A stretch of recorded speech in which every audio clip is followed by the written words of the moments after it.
This is VSiN, the sports betting network.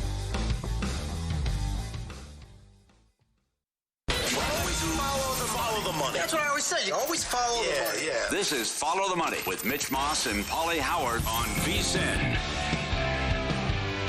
Here we go. It is Follow the Money on VSiN, the sports betting network. Mitch Moss along with Paulie Howard. We're live in downtown Vegas, as always, from the Circa Resort and Casino. Busy 3-hour program lined up today. And, of course, we have the semifinal match going on as we speak. They have finally reached the first intermission. USA on top of Slovakia, 2-0. Jonathan Davis will join us in 15 minutes. What does he like as of right now moving forward in this game specifically? How comfortable is he right now with the U.S. holding a 2-0 lead? And we'll do some look-ahead numbers if they do hang on here and win this game today to get Canada, which we'll go over here coming up momentarily. G Unit, Greg Peterson from here at VSiN on a very good weekend in college basketball. His best bets, Bruce Marshall, same thing. And Linda Cohen, after the USA game is over with against Slovakia. That's at 6:30 Eastern to get her reaction to this game and a look ahead to the gold medal match. Paulie, where are you at right now? You feeling pretty good with this lead? Yeah, if they stay out of the penalty box, they're going to win, and it might be by a big margin. The last goal was a backbreaker. Thompson, the power play goal with 40 seconds left in the period, was a phenomenal shot with not much room that went over the goalie's shoulder and just under the crossbar. Larkin started the scoring early. A subdued reaction here in the book. I was surprised as they took the lead. I thought the place would erupt because there's a good crowd here. But Slovakia is 40-1 to come back and win. And right now at DraftKings, Canada's minus 125 to win the gold. I reached out to Jeff Davis, who does a great job here at Circa, he's our hockey guy, and is phenomenal with the sport, and said he felt people were too high on Canada throughout the tournament, and he has been right, as Canada's been fortunate, not only today, but the last two games to survive and reach the gold medal game on Sunday. Well, let's be honest, Paulie. These games, not including the one going on so far after 20 minutes, but for the most part on the men's side, have been much closer than these betting numbers would suggest. Yeah. Right? And obviously that goes for the last two games for Canada. I mean, they are... Look, I mean, Finland had that 2-goal lead today, and they eventually ended up with, 16 shots on goal? So I think that they just kind of went into the prevent defense mode, never really got too aggressive. Saros was really, really good. He had, 36 saves? But they were peppered the entire time. They were comfortable with a 2-0 lead. I felt like that was a mistake. I didn't. You felt that way? Oh, that's how I felt. Yeah, okay. They never. How many? I didn't think I just thought there was a big difference in talent. Well, that's I think true, but one of the goals was shorthanded. Mm-hmm. So I just think Canada was much the best, and it was just you need the goalie to stand on your head and on his head and get some breaks, and then McKinnon somehow snuck it through with 30 seconds left. But there could have been a little bit of that where you were laying back and playing with the lead, but. It was interesting in play. They were up 2-0 midway through the game, yet they were only $1.60 to win. I mean, that's incredible. It shows you what they think of Canada. Well, there was only one way to look at that point, right? It was to look at Canada. You had half the game left, and they were the favorites to win this whole thing, and that's the time to jump in on a favorite that was laying, several goals in the game, and you figured that they were going to make a run for it at that point. By the way, what do you think of the penalty that they called the acting job, and Eddie O called it out kind of on the broadcast as well. Like, oh, look at that kind of, flop job there by McKinnon to draw the penalty, and then they had the power play. Were you okay with the penalty? Yes. Yeah. Okay. I had a problem with what they called on USA in the first period, but again, they took two penalties, and Slovakia had two chances. But if we get our way Sunday, and I think I agree with Davis that there's been too much with this Canada power rating. I mean, we're talking about, again, they keep mentioning, this is as good as the 80-17 team, which had Gretzky and Lemieux. They've had to survive twice here. Calm down. But, some places had $1.50 going into the day, and it also probably going to come down to goaltending. So great to talk to Linda Cohen and Davis coming up here in a second. Jonathan, our VSiN guy, we know about Hellebuck's record in big games and what happens on the road. But I think USA has an edge in goal with Hellebuck against Bennington, if that's going to be the matchup. Let me throw this at you for the game again. Currently in action, we are at the first intermission over in Italy. USA leading Slovakia 2-0. Do you think Slovakia scores? Because I have a bet right now in front of me on DraftKings that I'm going to throw at you. Yeah, I think they score. Okay. Because their team total right now, and you can adjust it at DK and other books as well, but their team total of a half a goal under is plus 175. So that's the same thing as betting the USA to win by a shutout right now at plus 175. To go over, it's minus 240. Now, and you can toggle with this as well, 1.5 goals. Over that is plus 190. If you think there's like no way, no how, Hellebuck and this team will give up more than 1 goal, you can lay the juice. It's minus 260 under 1.5. I'm not so sure they score. Okay. Well, I think there'll be power play opportunities based on how they've called this through the whole Olympics.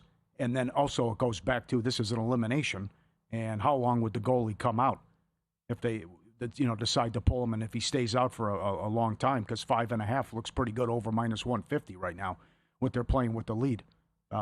So the first one was soft. They were they were $9 favorite going into this, as high as 1,000 here. A lot of people expected a blowout, so maybe it gets ugly here, especially if they can stay out of the box. I'm curious to see what Davis thinks coming up. So I will tell you this: our show started yesterday, right on the heels of the women winning the gold. This place was busier yesterday for that game, but that was also the gold medal match. And there was a huge eruption after they scored, and there was a big chant of USA, USA. Now, I heard Derek Stevens on primetime last night, and he was asked about out here it's going to be a 5 a.m. start on Sunday for the gold medal match, and how that's going to affect betting handling. He said, of course it will. He said, of all the hours in the day to start a game at, 5 a.m. is the worst. He said, even like 3 a.m., you still have the people who are stay up. Yeah, because right. he goes, this place is packed every weekend, Friday and Saturday at midnight. So, okay. You figure 3 a.m., people are going to stay up for sure, keep drinking, whatever, and it's going to be, bedlam here for the thing. But you're the perfect guy to. How many times did you go to management and say, "Can we move it back?" When we did mornings, can you move it back? Because it's so hard to get up. There's a good conversation. Maybe we should have that on the air. Yeah. Yeah. Because I said 4 a.m. is no man's land. I know. We went through this for like 5-6 years. Yeah. Can we move? Right. Can we move to Hawaii? Can we get to the central time zone? Right. Can we start the show earlier? We are in no man's land. We threw at them, can we start at 1 a.m. to go to 4, and then they'll just replay it as soon as the show is over with? Like, how much breaking news are you going to have in between that time? And we had the conversation over and over and over again, because 4 a.m. is, again, that's what I called it the entire time. What do you do? You're going to wake up and do something at 4 a.m.? Come on. The difference. To get up at 6 in the morning is a game changer. Oh, my God, Paul. It's just yeah. No question about that. So Derek said, because of, post-Super Bowl and then the NBA All-Star break, Derek said last night on primetime, and I quote him, "I can't believe these words are coming out of my mouth, but thank God the NBA is back tonight." Yeah. Because there's nothing to bet on. He's like, the Olympic betting handle hasn't exactly been super hot either. Yeah. So here's a question for the audience. And it goes for both sides, right? If you're Canadian listening up in Canada, hello, or for those of you in the States, I think this is the one time where people do not emotionally hedge their feelings with a bet. Meaning that if you're a diehard, if you're waving the flag here in the States, you're not betting on Canada just because if they win, then you feel better about yourself. You're doubling down and you're betting on the USA. And I think that's probably the same for Canada. Like, if you love this team, I don't think you're going to bet on the USA in case they lose. You profit from it. I think you go all in, and I think that's different like in every other, like a normal sport, not the Olympics. How do you feel about that? Because we make emotional hedges. I have to, otherwise I can't live with myself. Yeah, plus imagine a Canadian thinking that USA's better or can win. Yeah. They're not going to do that. They won't say that publicly or even go to the book and say that, because we got to win. We're Canada. And we should win the game. So the minus 150 I thought was crazy going into the day. And the talk and this power rating the last couple of days has been out of whack. So now down to $1.25 at DraftKings. And I would say I wouldn't be surprised if there's overtime, and that's how it's decided. And it just froze up that something happened. No. With the in play. Yeah, they're back on the ice right now. Okay, U.S. with that power play. By the way, as I'm talking about that hedge bet, I think here, some books in the States, that could create some value on Canada. Because I think people are going to bet the U.S. no matter what. Well, they haven't been impressive. I mean, his last 2 games have been, they're fortunate to be here. No, sure they are. But I think everybody in the States will bet USA, they want to bet what their heart wants to happen in the match. And if the money keeps pouring in on USA, it's like, okay, now I can get Canada at a pretty nice price I never expected. Maybe that would be a time to hop in. If you're just looking to, obviously not back your allegiance here and make money from it. I'm actually looking forward to the 5 a.m. start on Sunday. I know people are going to disagree with that, but I said this yesterday. I kind of like that about the Olympics, no matter where it's played. How do you feel about Finland tomorrow? But that's weird to me. Yeah, they have the short turnaround. You have the third place game, and they just blew a 2-goal lead when they thought they were going to advance to the gold medal round, and they're the defending champs. That's right. That's a tough turnaround for Finland here. No question. Where they think maybe Slovakia would have the edge tomorrow. Yeah, and maybe, maybe if Slovakia gets pounded here by the U.S. in this game, I'm saying under that scenario, maybe that's where you'd want it. That would be a better loss than the way that Finland lost, I think, today. Or it's okay, guys, game was over. We never had a chance against the U.S., but now we can go win the bronze, and Finland might be, hungover, dejected about it. Saros was great, but they're going to have problems scoring anyways. Yeah. When you think about what happened in the prior matchup. They're down 2-0 with, 7 minutes left and 2-1 with under a minute, whatever it was. Yep. All right, so the second period is finally underway, USA and Slovakia. It is still 2-0 right now, USA. And now we're skating 4-on-4. Here we go. Jonathan Davis on the program coming up next from VSiN. His first period observations and what kind of a bet or bets would he suggest moving forward in this game? We'll ask him coming up next.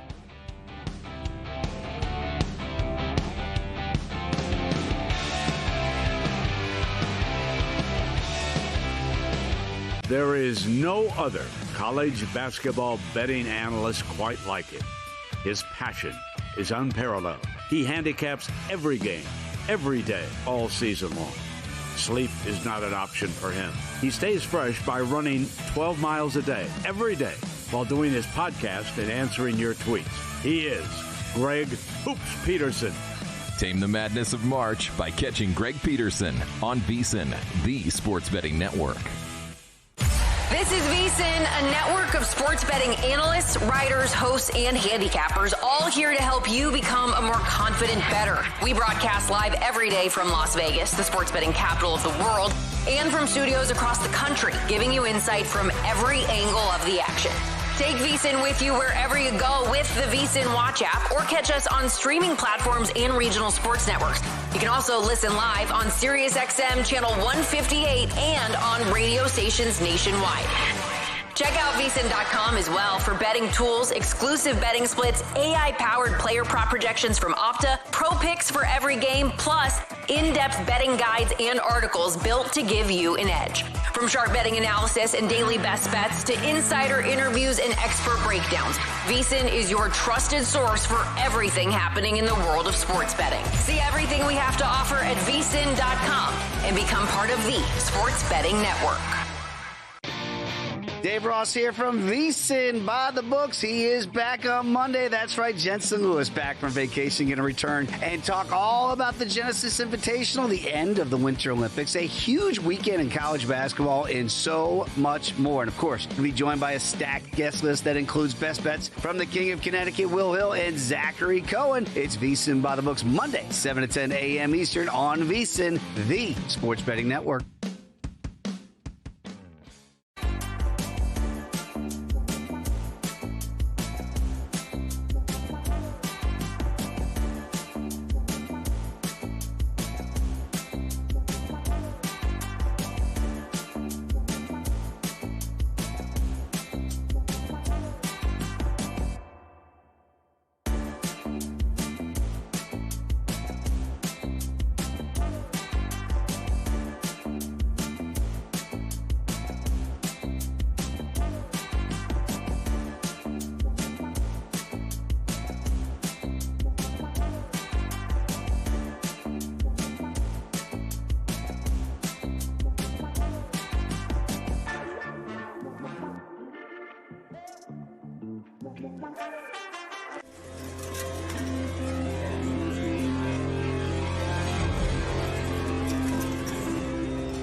This is Follow the Money on VSiN.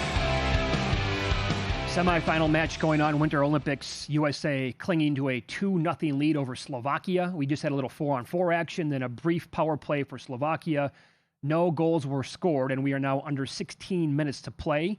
And right now we head out to the progressive guest line as VSiN's hockey betting expert, specifically NHL, but obviously this ties in to the Olympics right now. Jonathan Davis joins the program. JD, what do you think here? First of all, let me ask you this. What do you think about this Jersey matchup that we have today? They're pretty damn close, aren't they? It's dangerous. I mean, yeah, I don't like, I like the jerseys individually, but man, you're prone to make a mistake. Like, it would not shock me. Okay. We'll talk about as much as we can over the next 10 minutes with you regarding this game, Canada, the game on Sunday as well. Your impressions on what you're watching right now with USA. Paulie and I were talking about, do you think USA can win by a shutout? Like, what do you think the end result here is going to be of this game? I mean, I think they can. I bet I had Slovakia's team total over 1.5 before, coming into today.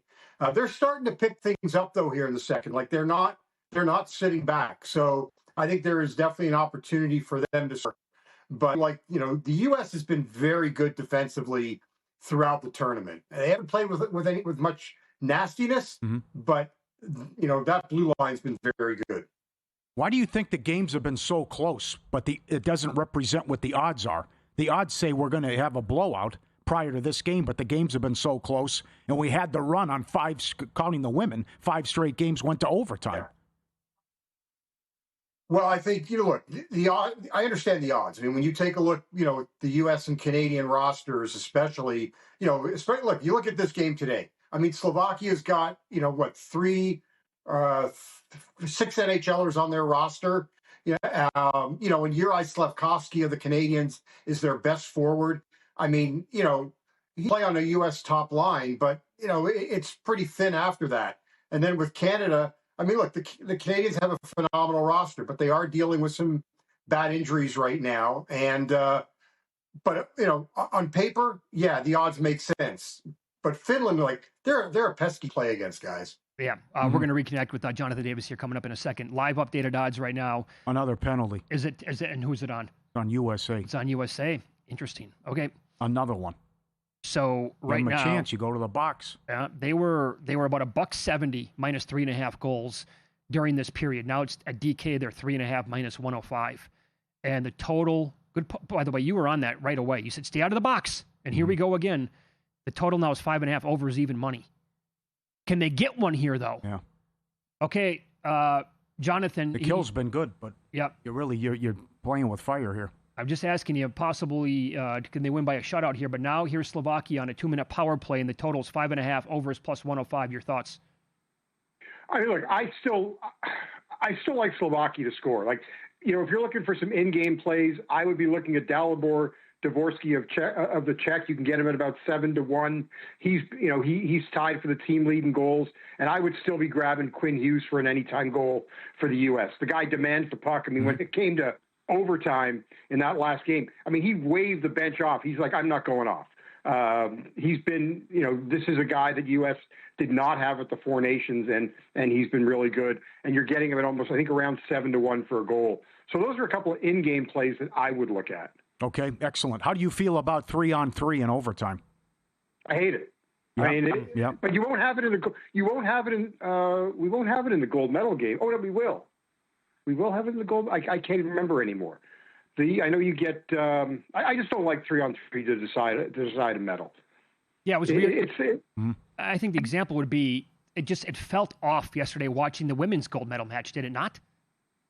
Yeah, it did. I mean, it's just it shouldn't be a skills competition when you get to the gold medal game. And really, it's the last game.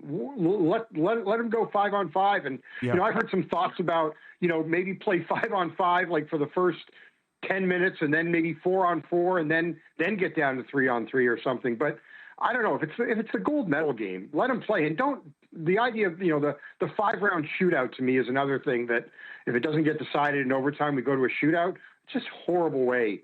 And it said the same thing with soccer. Yeah. It's not, I'm not, I just don't like it. That happened, right? Forsberg won it that year, I think. It went to, Yeah, ridiculous. Yeah. Okay, so 20-1 in play right now on Slovakia as USA kills off another one.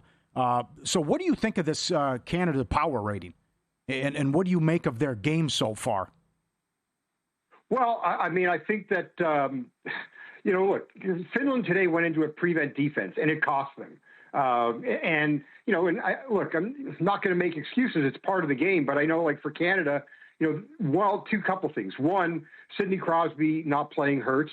Nathan McKinnon's dealing with an injury. But the one thing I am bothered about by Canada is that they do have an all-star roster. Like, every guy on that team is an A player. And outside of, when Canada decides to go McKinnon, McDavid, and Celebrini, a lot of the other guys haven't done anything. They need to get goals at 5-on-5 and not just, power play. That is one concern for Canada right now. The one pushback, Paulie, I'll have to what you mentioned earlier in the show, Jordan Binnington, as Elliot Friedman said on Hockey Night in Canada, he is Clark Kent when it comes to the regular season, and then he puts on that Superman cape in these international events.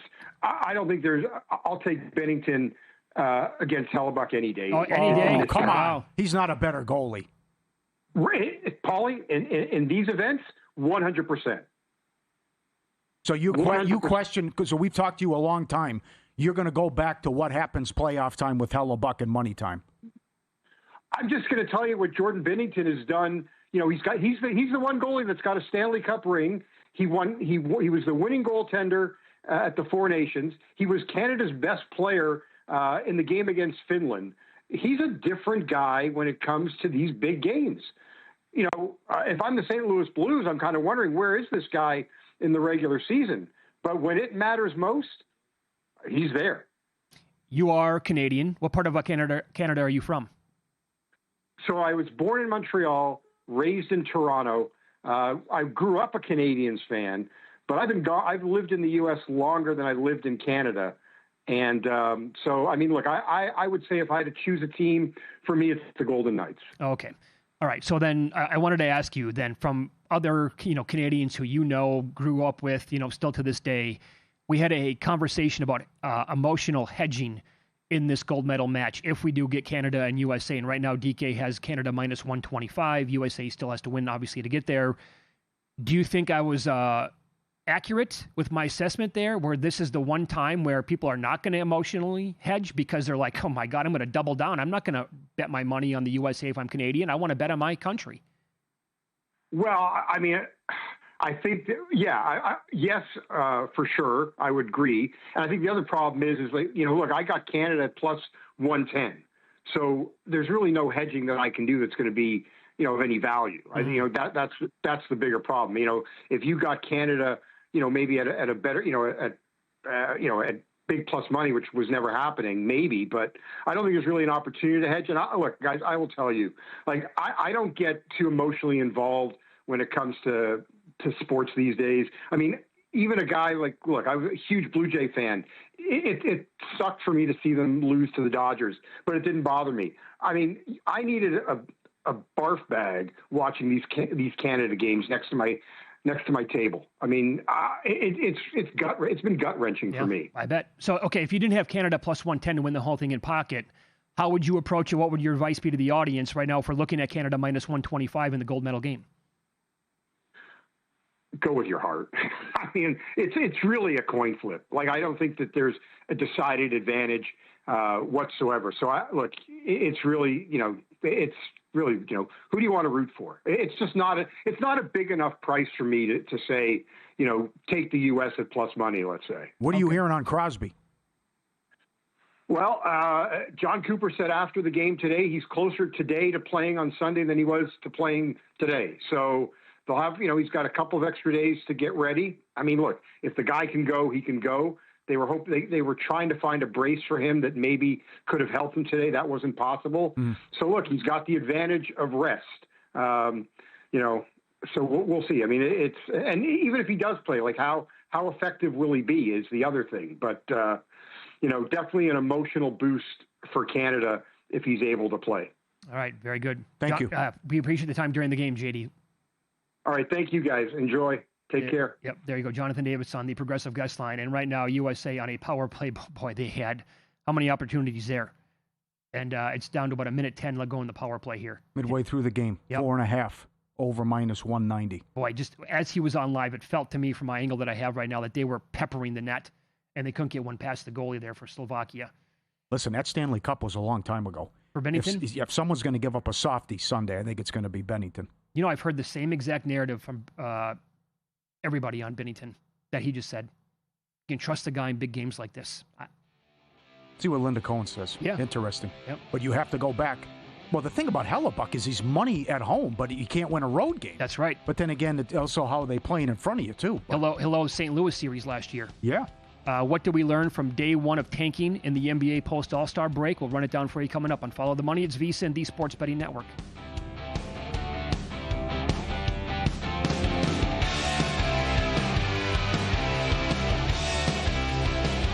Time. There's nothing more valuable. It's what drives everyone to make the most of every moment. We celebrate living large in the now. In a city where time disappears, we create experiences that electrify the soul and memories that will last forever. We go big, we go all night, and here, everyone is invited. So get loose and get loud. This is Circa. You'll have the time of your life. Elevate your sports betting game with VSiN's exclusive betting splits. Stay ahead with real-time market trends and track bet percentages on any matchup, then uncover the edge by comparing them to the amount of bets placed to find out where the sharp money is headed. Upgrade to VSiN Pro to access betting splits, live odds, line moves, power ratings, and in-depth game analysis. Go to vsin.com/pro to join VSiN, the sports betting network.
This is VSiN, the Sports Betting Network.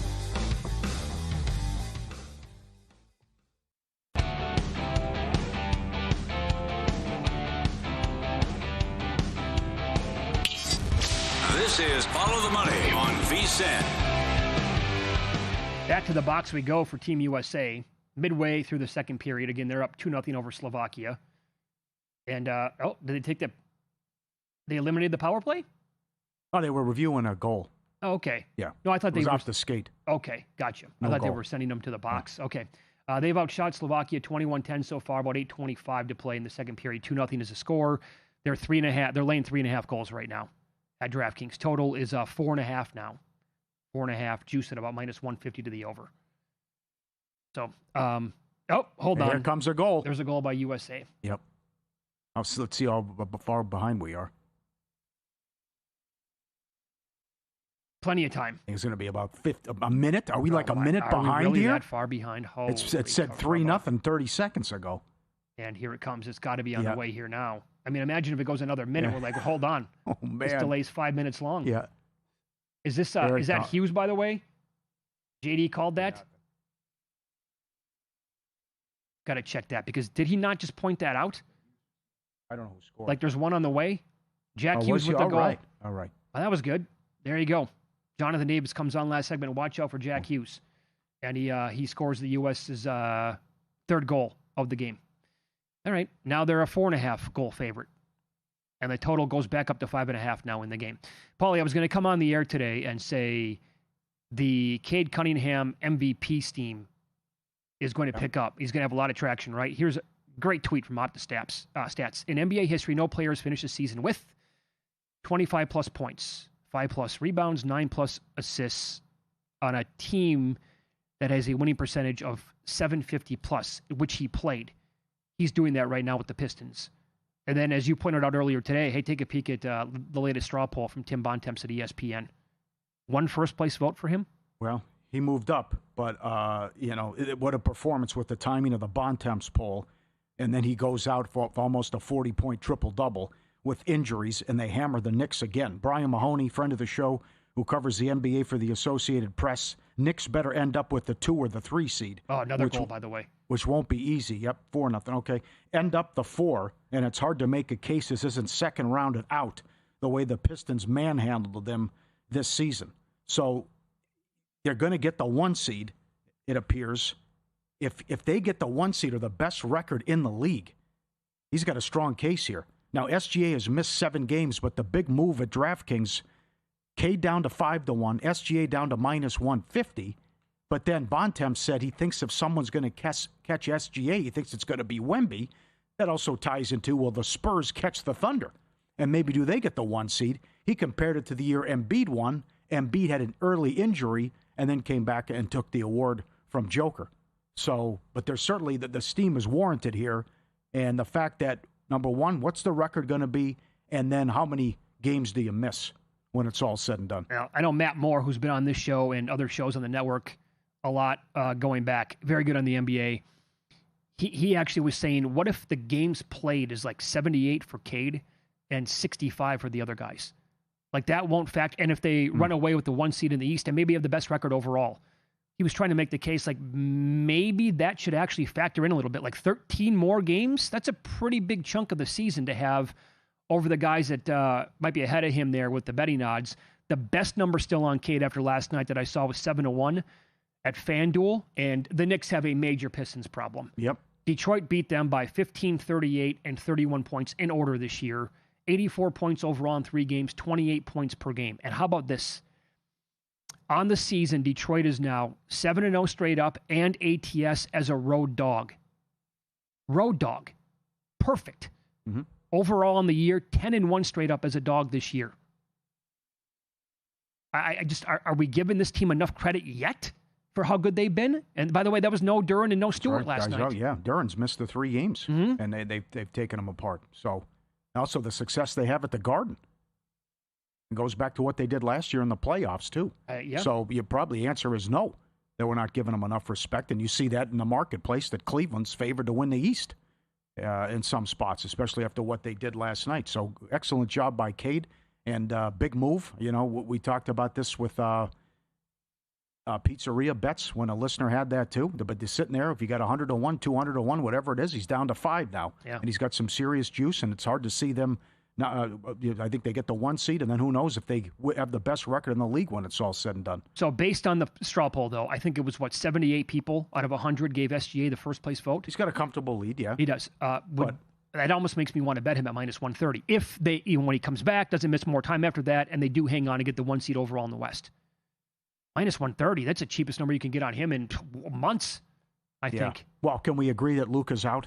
Luka's out. They can't, even though he's putting up great numbers, it's just how many losses are they going to have? Yeah, he can't win. You can't compare that, the Lakers' record, to what San Antonio's going to do, Detroit and OKC, what the record's going to be. Yeah. So even if he averages 36, 9-9, it's going to come back to the record.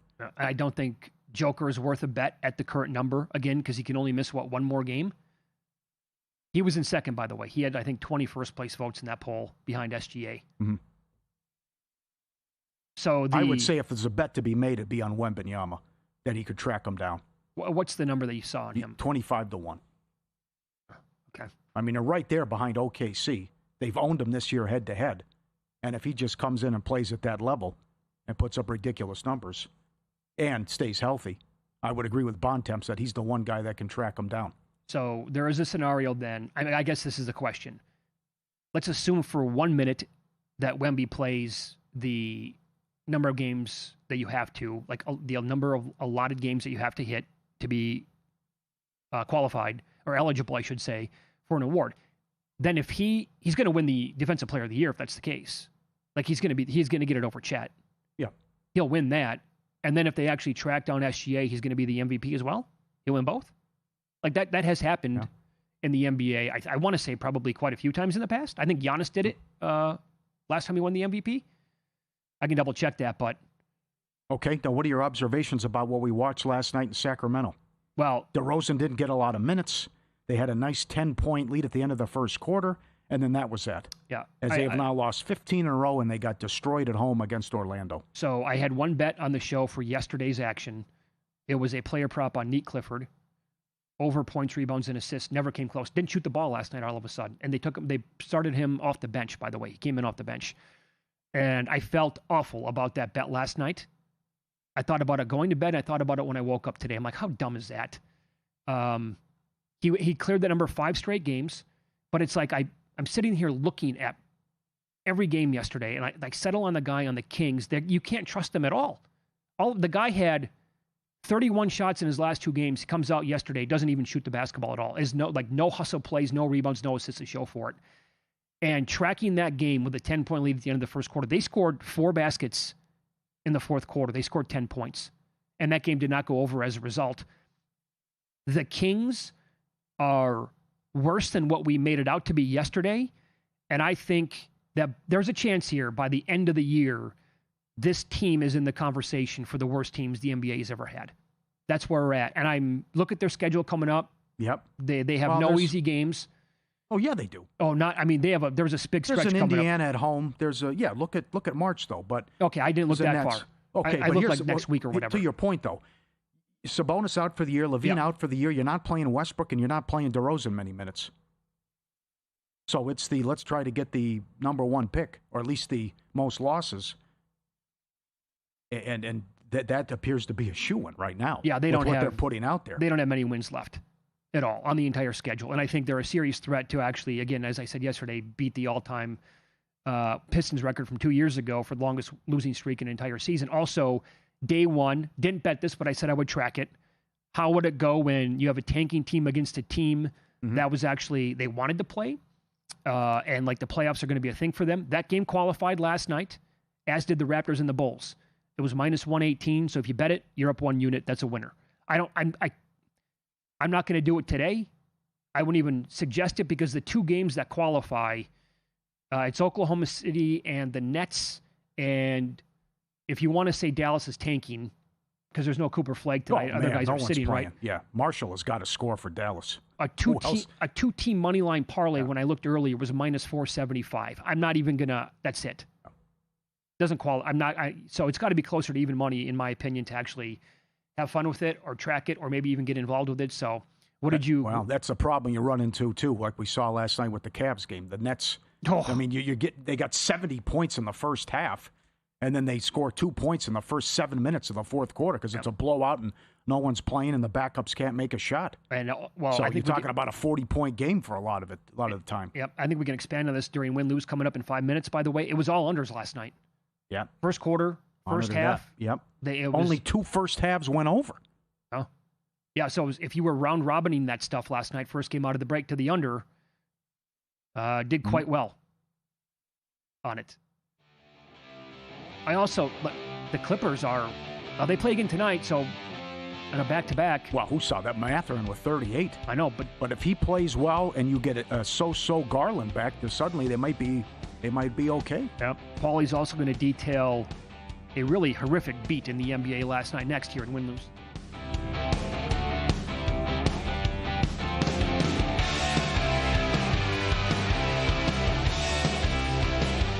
VSiN's player prop projection tool is now available for the NBA. Get projections for points, assists, rebounds, and more powered by Opta AI. On VSiN.com/NBA props, we line up our projections against the latest DraftKings odds so you can quickly spot mismatches and find value before the market adjusts. The NBA player prop projections tool is available exclusively to VSiN Pro subscribers. Check it out now at VSiN.com/NBA props and join us on the Sports Betting Network. Prop Points takes you to the intersection of prop betting and fantasy sports with hosts Jeff Erickson and Nick Whalen of RotoWire. He's the one that's the trendiest. He's the one that's going the earliest of the three, and in some leagues I've seen him go as early as the second round. The one thing that stood out to me here is, value-wise, I would take a look at Dorian Finney-Smith over 2.5 boards. They'll help you find the connection between the two and give you expert advice on how to capitalize when a number is too good to pass up. Prop Points every weekday at 1 p.m. Eastern, only on VSiN.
Win Some, Lose Some is sponsored by the Sharp Plays. Were you a winner last night? Wow, winning. Or was it a rough one? Well, they can't all be winners, can they? Loser! You're a loser! Molly Howard recaps the night in sports betting in Win Some, Lose Some. All right, end of the second period. Jack Hughes again, 5-0 USA. 6.5 the in-play total, over -160. Larkin, first goal of the game, 35-1. Anytime goal, 5-1. Hawks plus 4.5 down to pick. They won outright. Clippers 2-1. Huge win at home against Denver. Mathurin has 38. Cal Poly 6-1 in the get-out game. Won at Hawaii, catching a bunch. UT Chattanooga 3-1. Tulane plus 240 on the money line against North Texas in the over 132 up to 138. Portland State over 139. That's my fault. 139 up to 146 and fell 144. Subscribe, be part of the team. VSiN.com, our radio and podcast friends. You always want to see these tweets and videos at Paulie Does Vegas on Instagram. Send them in. We'll put you on. Now, this is what I'm talking about. House porn. And this one, we showed the loft-type deal yesterday, which not a lot of room to navigate and hang out. This is like, look at this backyard. You got in Bali, you got rock right out. There's your pool. And then you got in the middle of the jungle there. Look at that. What do you think? I'm in. Yeah, right? Not bad. I mean, 8 times out of 10, whenever you show this stuff, I'm going to be in. So. Yeah, right. It's like White Lotus. What was the guy's name? Greg, the house that he had? Oh, Greg. Oh, yeah, right. Great acting. You mean the guy, Uncle Rico? Uncle Rico. Yeah, that was Greg. Okay. Yes, whatever his name was. I know. Kind of looked like his place that he had. Lose some, the Kings, plus 11 down to 8. No shot. Franchise record 15-game losing streak. Bulls lose again. 1-10 ATS run. Suns Spurs over. 225 up to 230. No good. Hornets over. 214 up to 219. South Florida Memphis over. 153 up to 163. Also no good. There's a lose some video. The East Coast and a ton of places got buried by snow. Look at this. Oh, we found a car finally. Look at this. As they come in. Now look at how they had to tunnel in and tunnel out to find us. This is an all-timer. Wait till we go all the way back. Look what they had to go through and how much snow they got, probably in New York, to find the thing. It's an avalanche outside their apartment complex. Look at that. How you had to tunnel in to get to it. How they got in to the vehicle and they're pretending to drive. And good luck getting that thing out. You can watch the Stanford Steve Van Pelt podcast where Steve goes off about, why won't they plow me out? I'm stuck here. What's going on? We're out of range with the snowplow, but imagine how long. Look at it, put it in perspective with the car next to it. Of all the snow videos that have ever gone viral, have you ever seen this before? That's an all-timer. No, I'm with you. Yeah. How much snow did they get? 14 feet? That thing's buried. Absolutely. Bad for the books. Rockets 2.5 up to 4.5. 1 by 4. And a bad beat. Here's what Mitch was talking about. Clippers, Nuggets under 226. 58 third quarter points. 74 fourth quarter points combined to put it over. That was trending 211.5, 212.5 during that fourth quarter. And it flies over the original game total. That's a rough one. Yeah. College hoops grind is where real bettors find their edge. Dozens of games a night, constant line movement, opportunity for those who know where to look. You're not beating billion-dollar books or full-time sharps on your own. With the sharp plays, you don't have to. Been with Follow the Money since day one. And have been at it, along Jeff and the crew, do a great job since 2011. Free reports, alerts, logs, transparent results, advanced AI, trusted sources. They highlight the sharp action, key numbers, and market shifts before the public catches up. SharpPlays.com, trusted by pros, monitored by the books, own the boards this college basketball season. Visit SharpPlays.com. So per your numbers, last night, first game back, first half, first quarter numbers, 15-3 to the under. Yep.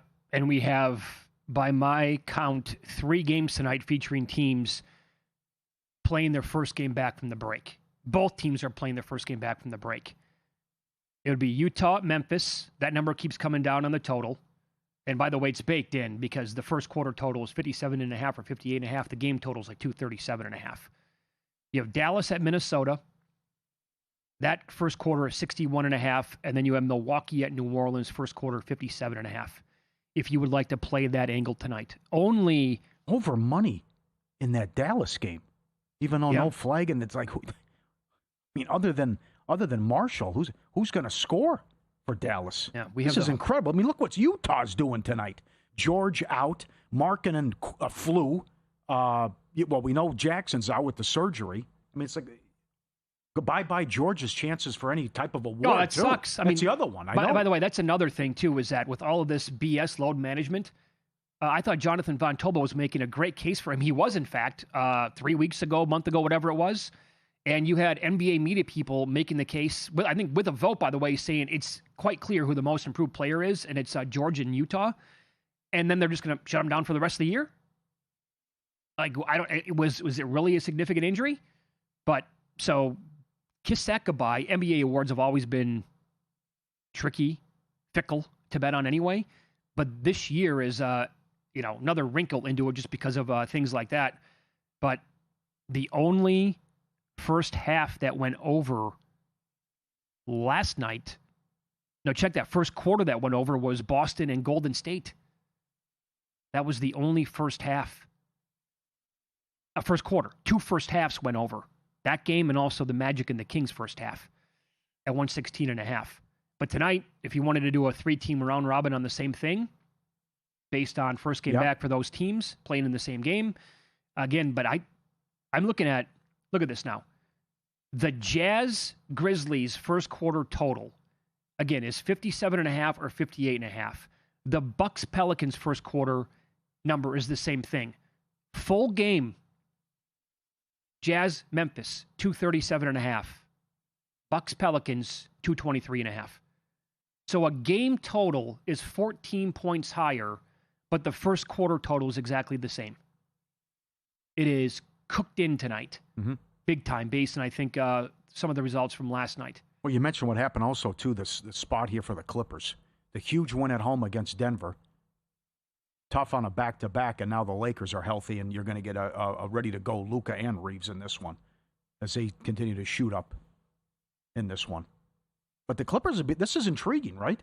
And I hope you jumped on that 41.5 adjusted wins. I mean, you're not going to get 38 out of Mathurin on a regular basis, but what if you get a good Mathurin with a, okay, my toes are okay, Garland? Suddenly with the way Kawhi's playing, maybe not going to miss Harden that much. Now, how fast will the power rating go up?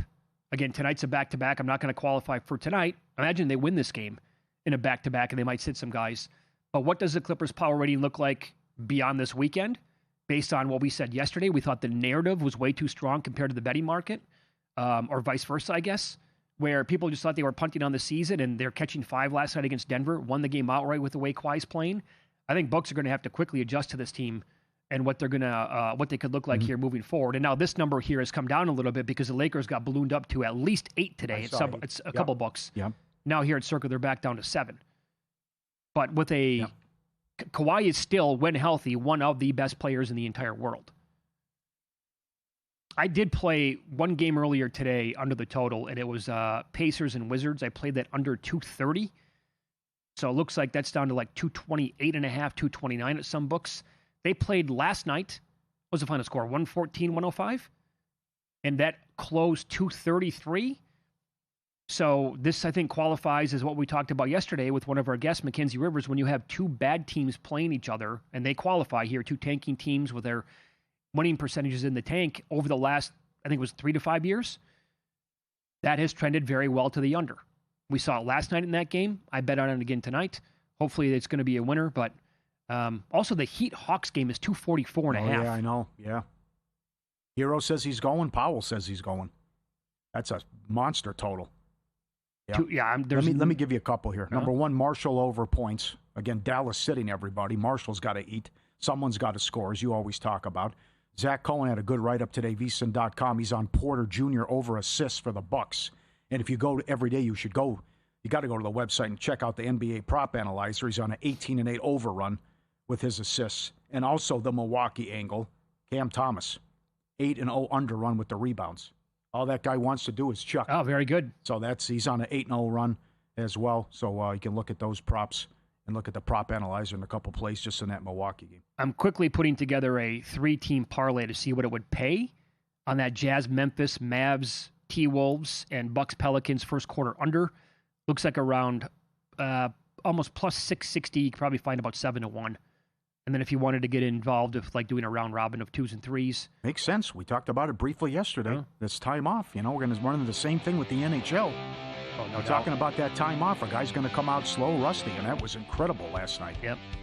Up next, we're going to discuss some potential landing spots and trades for Raiders defensive end Max Crosby with odds.